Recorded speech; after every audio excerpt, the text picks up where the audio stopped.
Most women today want the power of a man, the privilege of a woman, and the accountability of a child. Really think about that for a second. So most women these days, especially women who've been brainwashed with a lot of this feminist empowerment, a lot of this feminist ideology, they basically want the power of a man, right? They want to be able to do whatever a man can do, but still, okay, even though they want the power of a man, they don't want the responsibility of a man. They don't want the accountability that it takes to be a man. They just want the power of being a man. And they want to have the privilege of being a female, right? Where they basically get the door kicked open for them. They get all sorts of special favors. They get the bar lowered for them, where they don't have to pass the same standards a man would, especially like if it's like in the military or college or anything like that. They want to have the bar lowered for them. And when it comes to accountability, they want to have the accountability of a child, right? So you see a lot of these women who get busted, right? They get into legal trouble.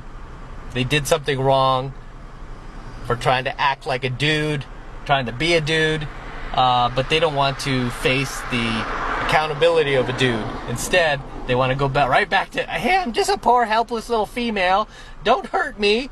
It's just so hilarious today how a lot of women out there, not all, okay? Not all. Many. Okay, I'm not even going to say most. I'm going to say many. Many women out there who've been brainwashed with this feminist ideology. You know, they preach equality for everyone, equal pay. I want equal pay. I'm not getting paid as much as a man. Right? They champion all of these things, but yet they still want the privilege of being a female. They want the privilege of being a female, and they want the accountability of a child.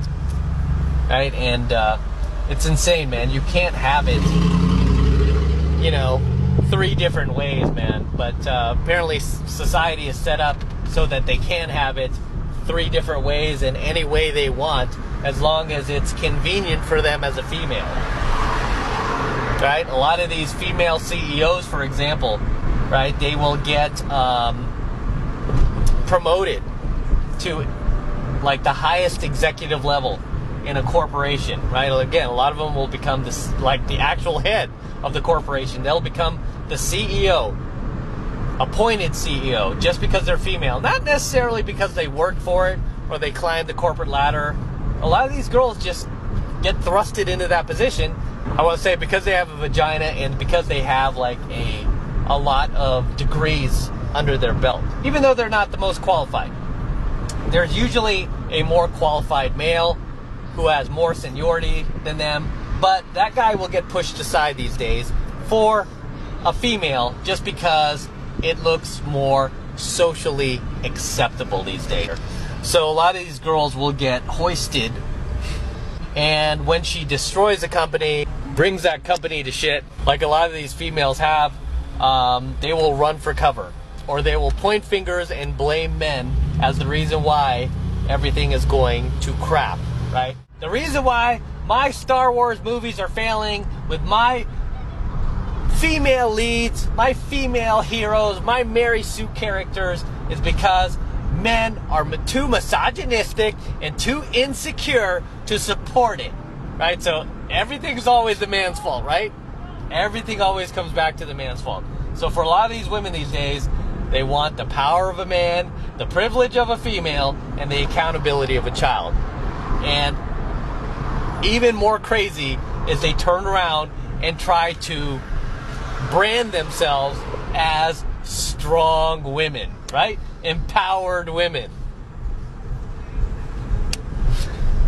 Crazy the times we're living in.